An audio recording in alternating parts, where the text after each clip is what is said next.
All right. All righty. Welcome. I'm super excited to be with you here today. I am Heather Pierce Campbell, the legal website warrior. I'm an attorney and legal coach supporting online information entrepreneurs throughout the US and around the world. Welcome to another episode of Guts, Grit, and Great Business. You are in for a super treat today. We have Ian Garlick on the show. Welcome, Ian. Thank you. I'm so happy to be here. I'm going to use my NPR voice today. Right? Listen to that radio voice. It's so good. Well, I am super excited. We're overdue. I think I reached out to you quite a while ago. And as the case, I mean, it just happens, right? Emails go wherever they go and get lost. And so I've had to ping you a couple of times. And here we are. And Sorry, my email's a black hole.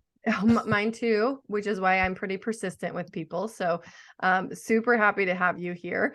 For folks that don't know Ian, you can find him at Ian Garlick everywhere.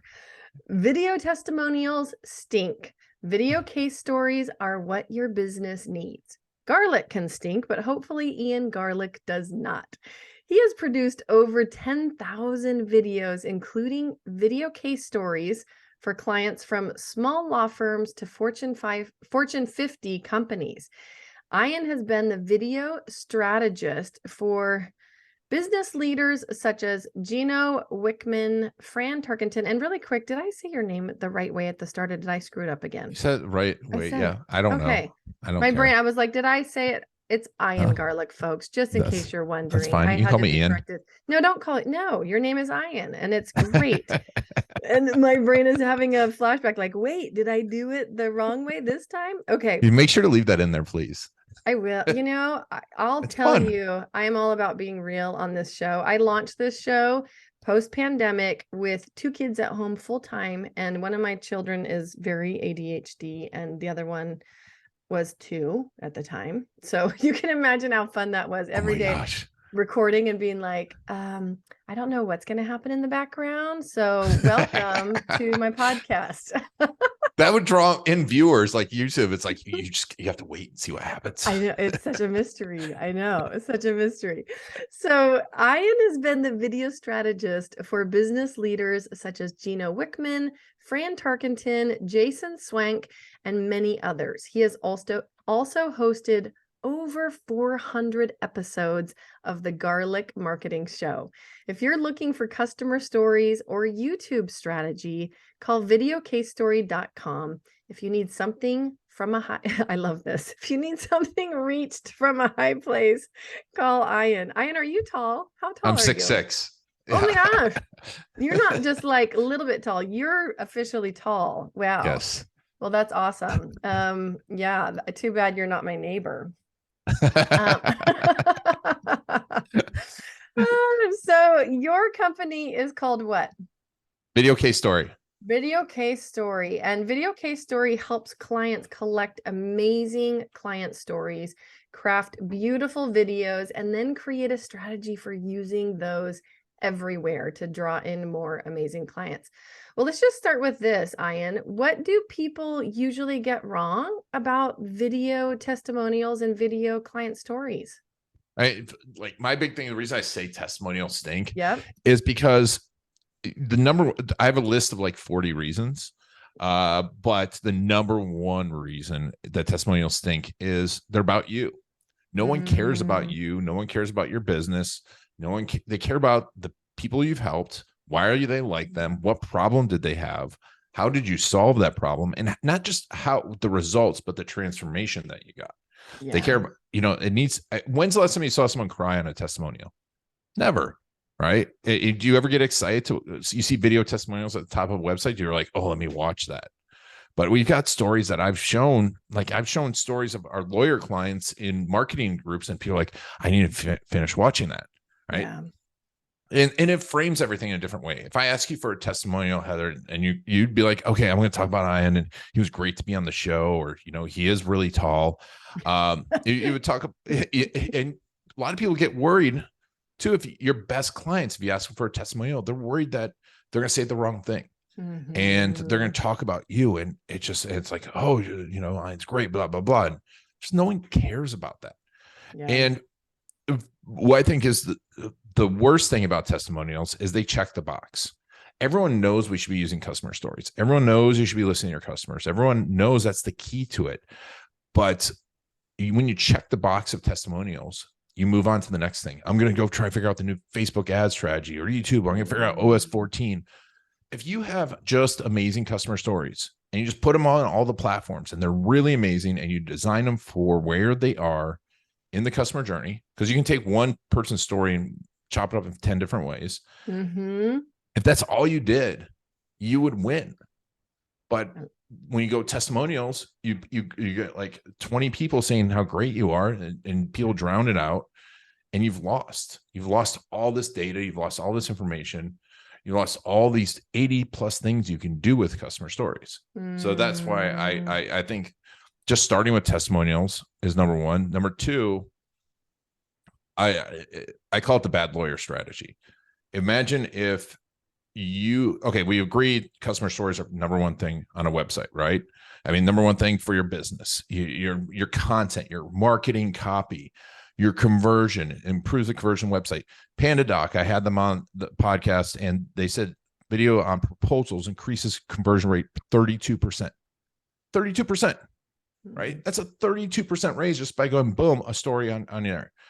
So we have all these ways to use it, but the reason I call it the bad lawyer syndrome is, imagine it's so important, right? You're in this trial, right? Your business is a trial, and you're sitting there, and it's the trial of your business. Either it's going to succeed after this trial, or you're going to lose everything. And you're waiting for your lawyer to walk in, and instead of your lawyer walking in, their paralegal walks in, and maybe even the paralegal, an assistant walks in, and they're like, what the heck? And they're like, oh, I just downloaded these questions from the internet for the first witness. You'd be friggin' upset, wouldn't you? But that's what everyone does with their customer stories. If they even get questions, they download some questions and go, here, can you answer these on video? Right. Well, and how many times, what I was going to say is, how many times do you, like, for business owners listening, have you reached out, like, asking for a testimonial, and somebody responds like, what do you want me to say? Yeah. Right. Like, like, nobody knows how to do them the right way. No. And it starts with strategy, and then it has to be a fundamental of your business. It has to be something you regularly do. One of my favorite stories, like, of all time is Walt Disney's story. And I just love him. But, up until the day, like 3 months before he died, he was, in the last year of his life, he was incredibly sick, but he was the most famous person on the planet. Like, he was in we forget that there are only 3 channels, and every Sunday everyone watched Walt. But he would walk around the park still and talk to the people in the park and ask them questions about their experience, ask them what they like, watch them, pay attention to them. And that's what built that business. Steve Jobs, every great business is built on the back of this, and a business and of the strategy. And I can only imagine if Walt had the ability to collect those stories and use the internet, what he would have done. Right. But we have that ability. And if you start and make this a fundamental of your business, it will I'm able to answer 80% of people's marketing questions after talking to their customers. Love it. So, yeah. Sorry, I get excited insightful. about it. It's so good. It's so good. So certainly there's probably a way to do stories the wrong way, right? And there's a way to do them the right way, or closer to the right way. When people are thinking, like, okay, shifting from testimonials to stories, what do we need to know about stories, what we should be looking for, trying to create, ask for? Like, walk us through that. So a few things to remember is, first of all, you have to decide what you want to do with the stories. Right? And, if improve your positioning, that should be across the stories, but also am I going to go, do I want to have a YouTube strategy around this? Do I want to improve this piece of service? Do I want to increase my prices? Do I want to get a certain type of clients? Do I want to close clients faster? Now, the stories can do all of that, but you really want to go with that intent. So when you go to talk to someone, you're really talking about that piece. Maybe there's an objection that you get all the time, like, you're too expensive. We had an attorney client that everyone said it was too expensive. We went and got stories to explain why. that was worth it. It's like you get someone crying saying, oh my God, I got out of jail. I was going to go to jail. And because I invested in this, I'm not going to jail. You find that story. So having that goal before you ask the questions is absolutely crucial. And then, having someone interview the people, right? Plan the questions out and have someone interview and talk to them. I get very frustrated because everyone wants just to send the questions, and you never get conversation. You're not going to get something like this. And who loves to sit down and just like record in front of because my next question was going to be, how do you help people do it in a way that feels easy, right? Because that's a big ask to like send somebody like, hey, could you just make a video? It seems small. It's not small. Anybody who's on the receiving end of like, oh, I got to go make a video that could be on this person's website or wherever, they're not thrilled about it, even if they really like you. No. And by having a good interviewer, that's one thing I'm really proud of our team.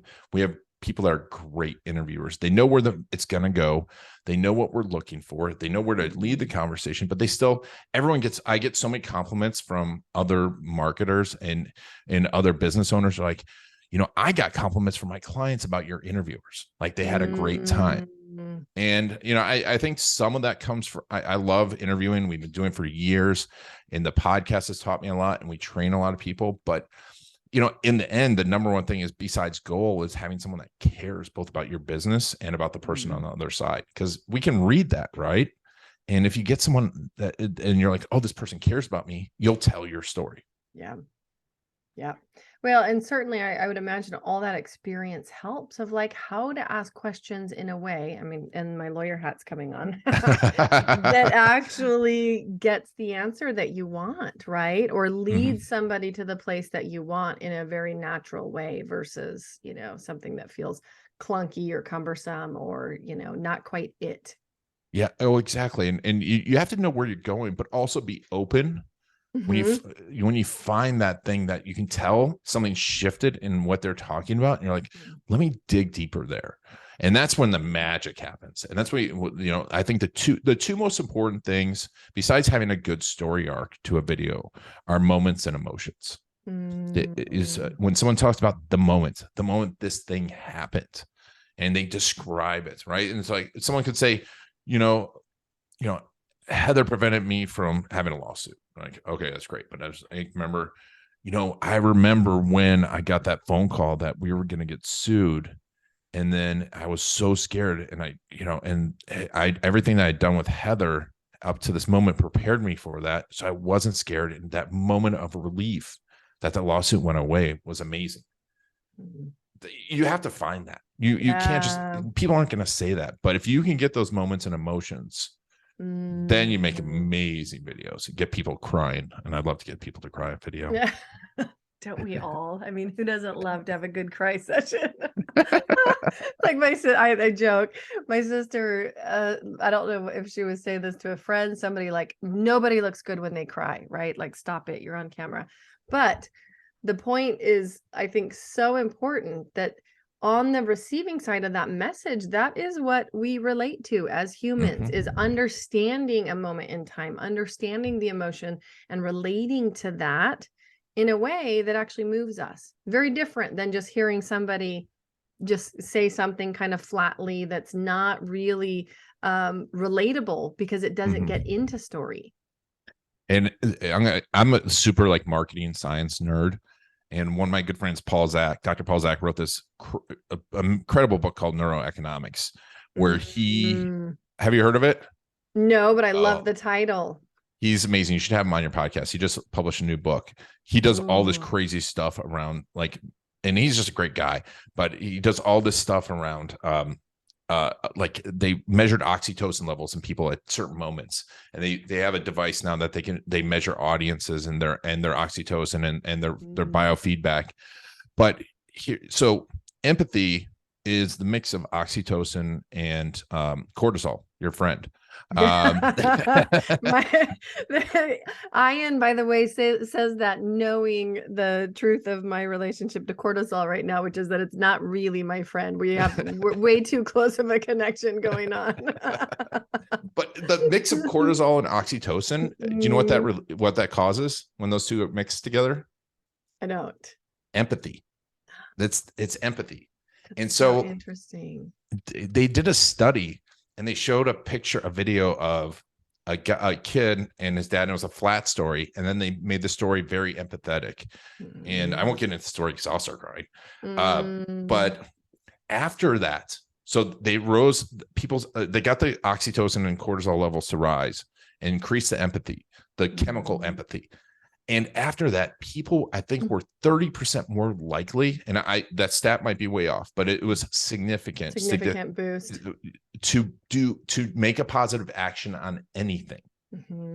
So if it was completely unrelated donation or anything, they were more likely to do something.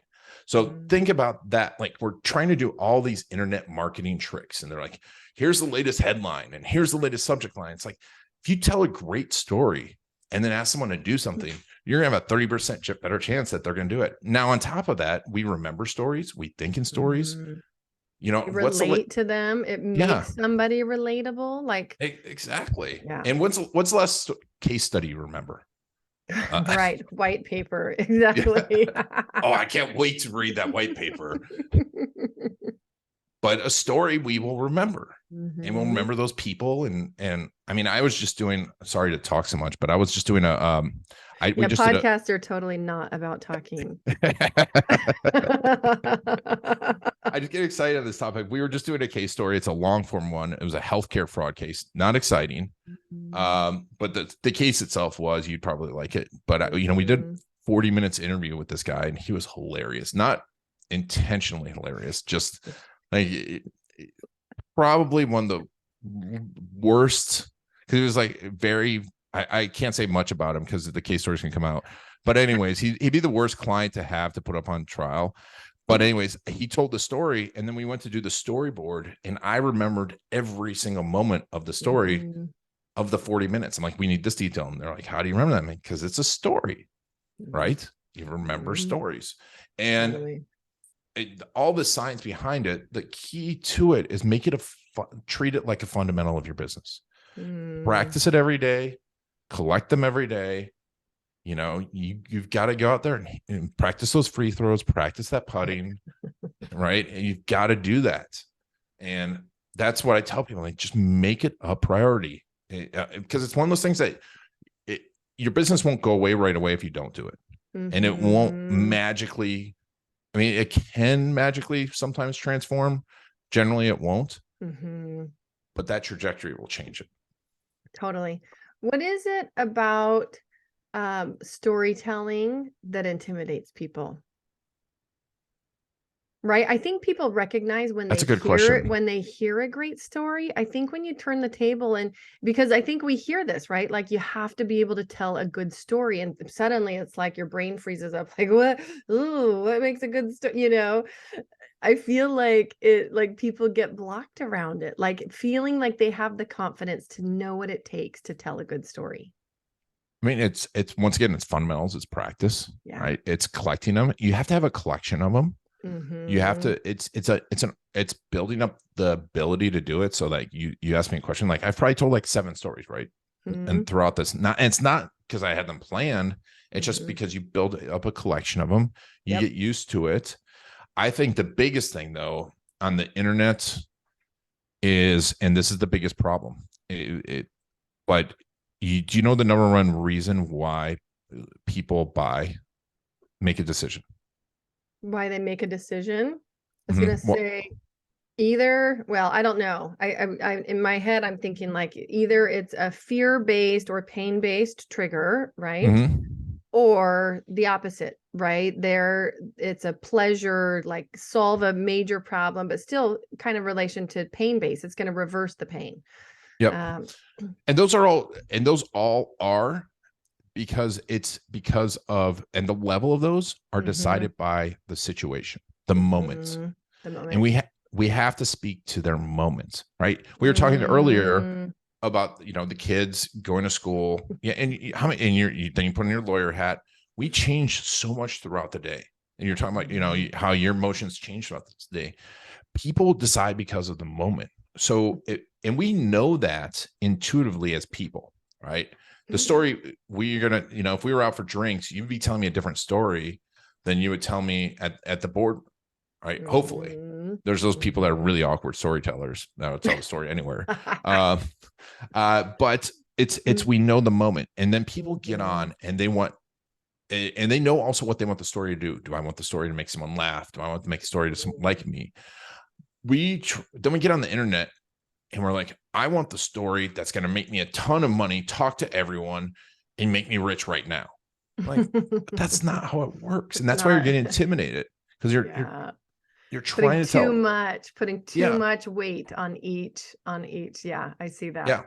Yeah, and you're not telling the story for the moment.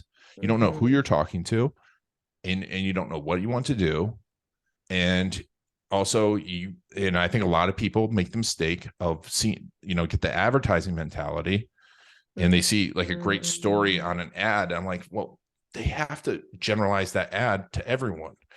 You on the internet, and that's why actually we founded the business, was I realized when YouTube was purchased by Google, I'm like, we're gonna be able to tell the story. And this was like 15 years ago. And I like had this insight. I don't say that because I want to show off. I say that because it took a long time for people to realize this. But you can tell the story at the exact moment to the right person, because they're typing that thing into Google, and you can have that story show up to answer their question. Think about that, how powerful that is. Yeah. And YouTube will actually reward you, because if you tell a great story, you're going to get the view time. You're going to get the click. You're going to have the right people watching the whole story. And percent view time and total view time are the the two top factors that are going to get your YouTube video ranking. So yeah, there you go. There it is. It's so important. So what this brings to mind, though, is, and I heard you say this, you need a collection of stories. You need to be telling them probably everywhere in your business, in your conversations, in your marketing, in your get to know you calls, everywhere. Oh yeah. Yeah. We actually developed a tool. We call it the Case Story Tackle Box. And I'll give people access to it. We're put up a page, videocasestory.com/GGG. Yeah, GGGB, Guts Grit Great Business. I know, 3 G's and a B. Yes. And we will put it up there, and we'll put the tackle box on there, but it's a tool we developed for that purpose. Because I would talk to people, and I'm like, what stories do you have? Powerful stories. And they're like, oh, and they wouldn't know them. Or they'd be like, I have this video somewhere. I'm like, that's like me saying, yeah, I have like $100,000, a stack of $1,000 bills, and there's somewhere in the bottom of my closet. Yeah. I mean, that would be great if they even knew it was at the bottom of their closet. They just have no idea where it was. And so we start to organize them, make it in a tool. So when you start a marketing project, that's where you go. You put the stories there, but also we have people using it to train their sales team. You have a new salesperson coming on. You're like, here's my stories. Use these. You have a new marketing team. Let's start with these stories. Here you go. And we organize them all, and you have all your hooks and angles, all your copywriting stuff all in one place. So, but because you have to have a collection of them. Yeah. So good. So I'm going to switch gears a little bit, because I want to know more about your personal story. How did you get into this area of work? That's a good, it's a long story. Well, it's a long story. What's your favorite part of the journey of the story? I mean, I've always kind of been in marketing. I grew up in kind of a marketing household. My parents were entrepreneurs, and they'd always be telling stories. So I kind of I'm from a big family, so it was always storytelling. And my mom was one of 11, so and tall. But we told stories. Crazy things would always happen, so everyone would tell stories. But then I got into, I didn't want to get into business, I didn't think, but I ended up in an economics degree, and I worked for a hedge fund, and then I got to New York City doing commercial real estate, and And then I realized that I'm like, I like working with people. I like helping people. I like doing that things. I know how to make a lot of money. But if you're just sitting there in a hole making money, it's not a lot of fun. Yeah. So I start to learn more and more about marketing. I think I tried to do marketing, but my first real marketing book was Tipping Point by Malcolm Gladwell. And I was like, this is it. Right. Like, and I love Malcolm Gladwell. And I started to read Seth Godin, and I got into, I became a marketing consultant in New York City because I had done a lot of stuff in commercial real estate using marketing. Like 2004 or 5, I was using LinkedIn to get in with people because no It's one just a like, natural fit for you, it sounds like. yeah. Mm-hmm. Well, LinkedIn was amazing back then because if you got a LinkedIn message in 2005, people were like, what is this? It's so exciting. And I'd be like, I got like the heads of companies to talk to me. I'd be like, hey, and they're like, I didn't even know LinkedIn could do this. And then, I worked for Thomson Reuters, big company. And then when Google was, like I said, I was in SEO and kind of into video, was getting bigger. And then YouTube was purchased by Google. And that's why I was like, this is it. And I'm like, and we started to do a lot of other kinds of videos, but I realized quickly that we were always using case stories, but that this was the most crucial part always. And when we didn't start with it, it wouldn't work as well. Like you could get marketing messages, but then every time I talk to clients, I'm like, there's your keyword, there's your positioning statement, there's this. And so, and people after a while, like I would make people cry, and not in a bad way. And I got kind of known for that. And they would call us up and be like, hey, I need Ian to come out. I've got this great story. So we really need somebody to cry over here. Yeah. Exactly. What do you wish people knew about YouTube that they don't? That's a good question. There's a lot. I mean, I think everyone needs to be YouTube first strategy. It's, your kids are your kids on YouTube a lot? Oh my gosh, my kids, this is a perfect story talking about YouTube. My kids knew there was a YouTube Kids before I knew that there was a YouTube Kids, right? They found it, they figured it out on my phone. And I'm not even joking. They were like, I think Aiden was 2 or 3 at the time. Oh yeah. He knew how to use apps and icons, and I remember the first time I moved an icon on a desktop in the late 90s. I thought I'd broken the computer, I didn't know what I'd just done. Like, it's so crazy the level of the difference just in how adept, right, these children are. So yeah, they know all about YouTube. And I will also tell you, it's a daily struggle to keep them off of it.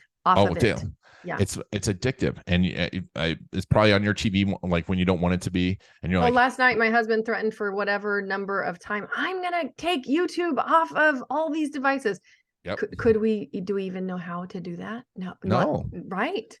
And if you Google stuff, you show up, videos show up, and they're and what's the most attractive thing on there? That YouTube video can be way down, and people click through, and it's number 2 most used search engine. It's fastest growing platform. We spend so much time on it. I mean, people of every age, one of my coordinators, Danica, her parents, want to be in their 70s, and they're like, we're going to be YouTube influencers, right? Yes, I love it. I love it. So everyone's there, but it's not just about influence. It's everyone's going there to research you. They're going there to learn more. I think everyone needs to treat their YouTube channel like a website. And I'm always scared of platforms going away. Like, right. I know the attorney in me, the risk assessor is like, oh, building your house on rented property. I don't have a book, but my first SEO book was a kid's book about SEO. And it was exactly that. Like, hey, you need to own your SEO. But with our kids on YouTube, us on YouTube, and Google doing such a good job of it, I don't see it going away anytime soon. Yeah. It's like being the new Google. Who's going to do that? No one. I mean, something might come up one day where we're like plugged into our brain or something. But YouTube, you need to have a strategy around it because people are going to do the research on it. You need to it needs to be a place because it's still, everyone isn't there yet. right? But everyone's there, but every business isn't there completely. Well, And I think the awareness is there. I don't think the yep, action is there yet, right? yep. It's still like, how do you do it in the right way? How do you have the strategy that works for you? Because I still think video, by and large, unless you have a good budget for it, it feels really overwhelming to a lot of people in business. But it's such an investment. We have clients that have used our videos for 10 years, literally. Yeah. And if you break it down, now you're at like 30 cents a day or something, right? Per video. Right. And I had a client last week, a case story made 7 years ago, just landed them a $15,000 patient. And it builds. It builds and builds and builds on top of itself. You build subscribers. It's going to be harder and more expensive to get subscribers. It's going to be harder and more expensive to get SEO. But right now, it's still an opportunity, a huge opportunity to build your authority. And even if you can build that micro authority. So when people go through there, they watch a few of your videos. It's kind of a meeting point. Like they go to your website, it feels like, I don't know exactly how this works. YouTube, I know exactly how it works. And we have to treat it as this awareness place, a place that we're going to get leads from, awareness and bottom of funnel, because, people, you put your process videos, people are going to go there when they make the decision. I have clients that have landed like airlines as clients because of their YouTube strategy. Right. And well, even before we went live, you saying the number of clients that have shown up and said, somebody was watching their channel for ages, or you even, right? And like showing up to your business and you don't know who they are and they feel like they know you already. Like it's a relationship builder without the one-on-one time of actually building that relationship. Yep. Yeah. And I used to have, and that's exactly it. And here's the one thing that's changed. And I say YouTube's dead for this reason. The old YouTube strategy of the field of dreams. If you build it, they will come. No, you can't just put videos up anymore. You have to tell stories. You have to have engaging videos because you're battling cats, babies, and boobs. So really, I appreciate you pointing out that last one. It's a true story. Yeah. I mean, you are. Don't I know it? Yes. And but if you get better and better at it, you make it a fundamental, you're going to win. I don't have a single client who has at least 20 good YouTube videos that doesn't say it's a great investment. I love that. Yeah. Well, and what a relief to know that you're putting out content and a relationship building asset and telling stories the right way, right? Because you've got professional help. I mean, even that, just the peace of mind around knowing that, because that is still an energy expenditure, right? Oh, yeah. But doing it in a way that doesn't waste your time or waste that investment. So, yeah, it's, and if you're in a service-based business, people are buying you. Right. And you can't opt out of that. You can't get around it. No. I mean, you're like, oh, I don't want to be on video. I'm like, well, everyone kind of expects it now. It doesn't have to be tons of video. You have a lot of good customer stories, but they want to know you beforehand. Because if I have this known entity of someone I know what they're going to look like and sound like, and when I get a feel for them, and I'm going to spend $10,000 with them, or someone I have no idea with, I have to get on a random Zoom call with, who are you going to choose? Yeah, totally. Well, and it is true. The amount of information that you get, even from a very short video, like you understand in a hurry somebody's presence, kind of the feel of their personality, their voice, and their intonation. Like there's just stuff that you cannot get in any other way. Nope. No. And we read faces, right? Totally. We read faces and we read their body language. And, maybe you don't like the person. People are like, well, someone's not going to like this. I'm like, that's probably a good thing. You turn people off as much as you turn them on. Right. Me with my blue light glasses over here. I love them. I just got to get the no glare version. So I want to totally be respectful of your time. I just feel like there's so many more questions I have, right, about how people can do this the right way. But I want to ask you a question because you are on the Guts, Grit, and Great Business podcast. I want to hear just share one or two. I mean, we love stories. Of the gutsiest or grittiest thing you have done in your life? Grittiest thing, man. I've done some grit, like in business. It could be anywhere. It could be personal. It could be business. Oh man, I've done some tough stuff. I What know, comes to and mind? What's the I top don't one that know. comes to It's mind? like, oh, I mean, I mean, when I was in commercial real estate, I worked essentially for free for a year and bartended at Oh, night. Uh, and I yeah, had a working for free for a year doesn't sound like a treat. no commercial real estate in New York City. Mm, I, it's as hard as it gets. yeah. And yeah, I would cold call people to try and get them to sell their buildings, and have to. But that's where I started using LinkedIn. And Mm, at night I'd bartend and work full time. And yeah, it was tough because you ate, and it's mm. expensive to live in New York. So Yeah. Yeah. So thank you for that bartending position, right? yeah. I mean, I was lucky enough to get after it took me a while to get a good bartending job, but I worked at one of the top restaurants in the world. So that was cool. I got to meet a Oh, lot of famous goodness. people, Cool. but Fun. it was fun. I mean, it's tough. It's just, being Mm, in business is tough. It's yeah. it's a constant battle. People suing you or threatening to sue you, or lawyers calling you at 1 o'clock in the morning, telling you that you ruined their life. I've had Woo. Right. And you've yeah. got all the lawyer stories too, which leads me to my next question. How did you get so much experience working with law firms and small law firms? My first marketing Hmm. consulting position was with Thomson Reuters Fine Law, Hmm. so in New York City. So I Oh, started so were there. you working for them, like working with their clients, right? Because they had a Yeah. website building gig for a while, didn't they?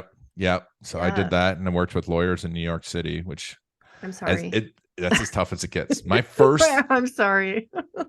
my second call I made, I went to the office, and the guy threatened to throw me out the window. And I'm like, well, you're not Just going to do that. I'm 6'6", 250, and you're good like luck. Yeah. 5'5". I'm like, okay. My first one was I went into Lower Manhattan, and which is like the financial district. And in New York, the number one type of case that lawyers want is construction accident cases, because there's a law around it, so they instantly get like $500,000. Oh, wow. Um, and so everyone wants that. And I went to this guy, and I'm like, well, how do you get your cases? And he's like, I make them happen. Mm, mm. Yeah, And he my whole body is cringing. The interesting thing is what got me into law was actually studying legal ethics. I took a business law class and then at the same time wrote a paper in my advanced writing class on legal ethics. And yeah, that is what led to me actually making the that's decision. awesome. But It's it's so I've always had a really, really strong interest in ethics, especially in the overlap of like the business law space. And so, yeah, hearing that, I'm like, oh, my whole self cringes. oh yeah, he was. I mean, it like as Tony Soprano looking as you can imagine. And yeah, I mean, Um, ethics. I always yeah. think when I hear ethics, I'm like, I think of Billy Madison and the ethics of business. I don't know if you love that movie. I love that movie. I need to rewatch it. It's been a few years since I've seen that. Well, my joke, because now, doing what I do, I see how unethical people are online when it comes Oh to my God. intellectual property of other businesses, right? And I know how hard small businesses and entrepreneurs work to create what they have. Like, that's what irks me so badly, right? Is like other people coming along and thinking they can just take it or rip it Oh, off or duplicate, and so yeah, I really I joke, like I keep thinking, because I'm also an eternal optimist, like one day we're going to wake up and everybody on the internet is going to have ethics. Nope. that's the I'm best joke telling of you the folks, podcast. it's not happening. Oh, it's the worst. I mean, it's just I can't tell you how many marketing conferences I've been to. I'm like, ugh.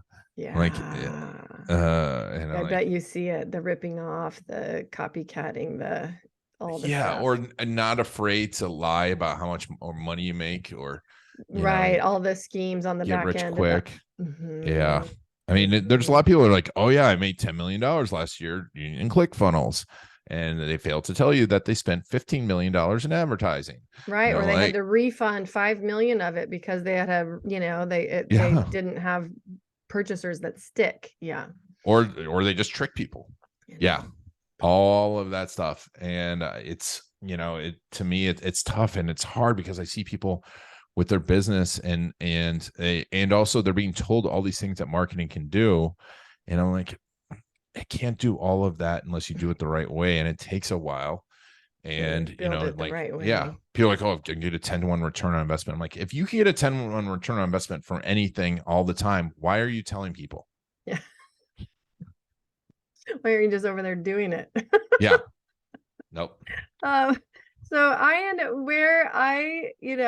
have to have a part 2 to this conversation. I'm sure Yes. there's way more to your story we need to hear about. I would love to know where's your favorite place to be online? Where do you like for people to come find you and connect with you? YouTube. YouTube, you heard it. We could have guessed that, right? No, I mean, I'm on YouTube a lot. We have, the Video Case Story channel. I have my channel that I need to update. But also I'm on LinkedIn a decent amount. You can come say hi to me there. Yay, LinkedIn. I support LinkedIn. Yeah. But if you do, make sure you mention Heather's name in the podcast, because otherwise I'm going to assume that you are spamming me. Also that's happening now on LinkedIn too. I get it. Yes. Yeah. Yep. But I mean, those are like the main places. I'm on Instagram a little bit. I spend Mm. way too much time on social media. My wife's on social media all the time. So, even though she's on the couch next to me, that's how I communicate with her. Totally. Hey, babe. Yeah.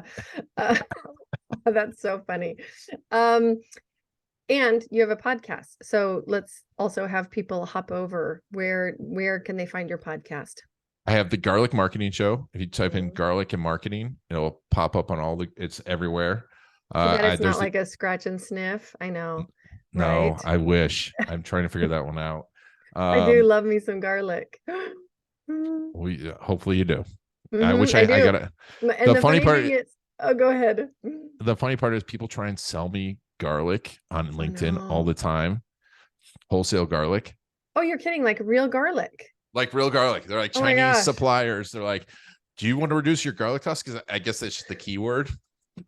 I'm laughing so hard. I can't believe that's a thing. Well, I it's hilarious, and it took me a while to realize it. Real quick before we go, the other thing on LinkedIn that I realized, I get all these these job listing things, okay, and it's always for like a host of a restaurant, and I'm like, is it because of my restaurant background? And I realized like maybe a month ago that was because I'm a host of a podcast, and they assume host means restaurant host. So I'm getting I'm not gonna go host at Applebee's. you're like, why am I being asked to host? That's hilarious. I have not gotten any of those. Anyways, obviously my keywording is wrong. Right. Right. That's really funny. Oh my gosh. So I have like a whole new idea about how LinkedIn works. Well, that's super fun. I really hope if you're listening that you pop over. We're going to share all of your links. So, your website, your social media, your YouTube, etc. Folks, you can find that on the show notes page, which is legalwebsitewarrior.com/podcast. Go look for Ian Garlick's episode. Ian, what final tip, action step, whattever would you like to leave people with today? Dedicate 30 minutes a week to storytelling. Email me at ian@videocasestory.com and tell me when you're going to do it. And I want to see you do it. 30 minutes. 30 minutes Collecting a them. week sounds doable. I thought you were going to say like 30 minutes a day. 30 minutes a week sounds like, okay, that's something I can do. You can do it. Collect the stories, talk to one of your customers, post the story. If you do that in a year from now, I guarantee you your business will transform. Love it. You heard it here, folks. Ian, I so appreciate you. I'm so glad that we finally had the chance to connect, and I really hope to see you again soon. We'll see you soon. All righty. Thank you.